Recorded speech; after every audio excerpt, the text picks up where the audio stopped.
Kami mahasiswa dari Universitas Katolik Santo Tomas Medan. Nah, di sini kami akan melakukan sebuah podcast dengan guru dari SD GPK Elida Medan. Nah, podcast ini adalah tugas dari mata kuliah kepemimpinan dengan dosen pengaku UKM Purba. Tapi sebelum itu, kami perkenalan dulu. Perkenalkan, nama saya Salmoni Pasaribu dengan NPM 22091026. Saya Arianto Andreas Limbong dengan NPM 2209-10244. Saya Clarissa Sinaga dengan NPM 22091028. Oke, kami bersama dengan Ibu siapa? Angelia Pasaribu. Ibu berumur berapa? Sekarang Ibu mengajar di SD swasta Elida Medan. Ibu mengajar di kelas berapa? Untuk saat ini di kelas rendah, yaitu di kelas 3. Di sini Bu, kami akan melakukan sebuah podcast dengan Ibu tentang kepemimpinan. Nah, pertanyaan pertama, menurut Ibu, apa saja tugas utama sebagai seorang guru di dalam kelas untuk memimpin kelas tersebut? Ibu di dalam kelas, bagaimana Ibu memimpin dalam kelas? Ya, bagaimana awal kita sebagai guru, yaitu kan kalau kita masuk ke dalam kelas, kita menyapa. Setelah kita menyapa, ada feedbacknya kan. Kemudian kita sebelum awali kita belajar itu, kami itu karena naungan Kristen, ada buat lagu rohani, terus salah satu lagu kebangsaan sama berdoa. Berarti itu termasuk juga memimpin Ibu di kelas ya? Mengarahkan juga. Bagaimana Ibu memotivasi siswa agar lebih semangat belajar di kelas? Kalau menurut saya, memotivasi itu menurut keinginan mereka. Kalau kita paksakan seorang anak itu belajar, pasti mereka terbebani. Kalau saya, di mana kemauan mereka, semangat mereka belajarnya, di situ saya bikin contoh. Nis, kami bosan loh ini. Coba Nis bikin cara yang lain. Misalnya kan belajar ini dulu Nis. Nanti Rocker misalnya kan hari ini pelajaran tematik atau sama matematika. Mereka sukanya hari ini matematika dulu, saya bikin gitu. Jadi roster itu tidak sesuai dalam satu hari itu. Jadi minat belajar mereka menurut semangat mereka. Itu motivasi. Baik, selanjutnya Bu, bagaimana gaya kepemimpinan Ibu di kelas dalam melakukan kepemimpinan dalam kelas?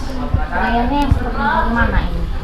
Agar siswa tersebut dapat tertuju dengan satu pemimpin. Kalau gaya saya belajar di kelas itu sering banyak menggunakan contoh. Ya, contoh misalnya kalau dalam model matematika, kalau satu tidak paham, istilahnya saya sering mengajukan pertanyaan. Gitu. Sudah paham? Sudah ngerti belum, Miss? Satu contoh lagi lah, Miss. Saya kasih. Bagaimana supaya mereka ingat apa yang saya jelaskan. Saya tidak putus asa bagaimana mereka supaya paham apa yang saya kasih. Biar ketinggalan pelajaran untuk berikutnya, yang penting satu materi itu mereka dapat.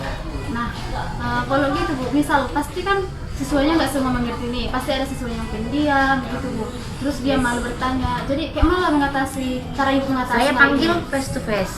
Berarti apa, tatap mata? Tatap mata. Karena kan nggak semua anak berani di tempatnya sendiri mah. Saya panggil. Kalau menurut kita kan punya feeling setiap siswa mana yang kurang mampu, mana yang bagaimana begitu. Jadi saya pandang dia. Kemarin sudah ngerti tadi Miss jelaskan? Belum. Jadi saya bikin contoh kembali. Jadi face to face cara saya. Nah, terus Bu, misalnya siswa tersebut adalah satu siswa dengan siswa satu ini berantem orang itu Bu di kelas itu, konflik orang itu sehingga orang itu nggak cakapan. Kayak mana lah Ibu sebagai guru mengatasi hal tersebut sehingga siswa kembali bisa akur? Baik, itu memang masalah yang paling sering terjadi di dalam kelas ya. Saya mengatasi dengan memanggil kedua belah pihak. Saya panggil, saya tanya satu dan saya tanya satu. Terus mana nanti saya yang paling membuat kericuhan dia dalangnya, saya itu bikin hukuman itu piket. Piket. Terus kemudian setelah saya tentukan hukuman mereka saya suruh saling minta maaf. Tapi biasanya Bu kalau dilakukan kayak gitu sesuainya nurut nggak Bu kayak gitu? Nurut sekali, karena tantangan saya bikin sama anak-anak bagaimana supaya diam, tidak ribut. Kalau ketika saya keluar kelas sebentar atau ada urusan atau ada rapat itu, ancaman yang saya berikan yaitu ya piket karena kan kelemahan siswa ini kalau udah pulang kan malas piket. Nah, Jadi langsung pulang. Ya, dan langsung pulang karena mereka mau bersama-sama pulang gitu kan. Jadi ancaman mereka selalu saya bikin piket. Kalau piketnya paling berat yaitu ngepel. Gitu. Biasanya kan cuma nyapu doang, tutup sampah sudah selesai. Ini plus ngepel. Jadi mereka kan jadi nurut seperti malas sekali aku piket miss gitu. Jadi ya udahlah. Jadi mereka nurut saja. Jadi itu termasuk ngasih hukuman sanksi gitu. Iya. Bagaimana cara ibu membangun hubungan yang baik dengan siswa?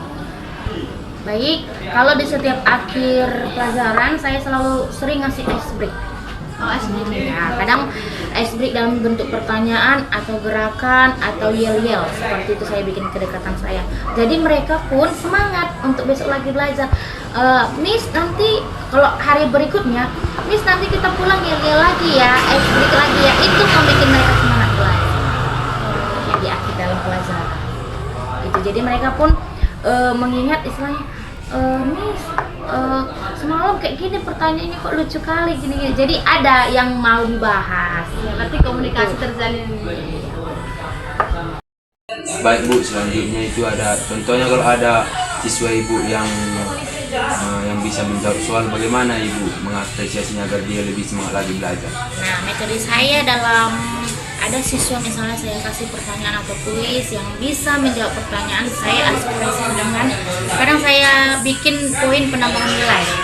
Itu satu. Yang kedua saya sering bawa permen-permen gitu. Siapa yang bisa menjawab permen saya kasih 3. Gitu. Saya apresiasi dengan bentuk ciki-ciki snack atau penambahan nilai. Itu ekspresi kepada anak-anak yang mampu menjawab setiap pelajaran yang saya berikan. Tapi Bu, sebelum itu kepemimpinan tadi kan itu membahas kepemimpinan. Nah, ketika kalian bertanya kepemimpinan yang terlintas di otak Ibu, seperti apa kepemimpinannya? Memimpin itu menurut saya yaitu bagaimana kita bisa menanggung-jawabi apa yang ditanggung-jawabi sama kita. Contoh misalnya, saya ditugaskan sebagai memimpin suatu kelas. Bagaimana saya bisa menghandle satu kelas yang saya pegang? Itu bagi saya. Berhasil tidak berhasilnya saya pegang kelas itu tanggung jawab saya. Itu sebagai pemimpin. Dari hasil podcast kami mendapat kesimpulan bahwa kepemimpinan itu menurut Ibu tadi bagaimana menanggung-jawabi ya Bu.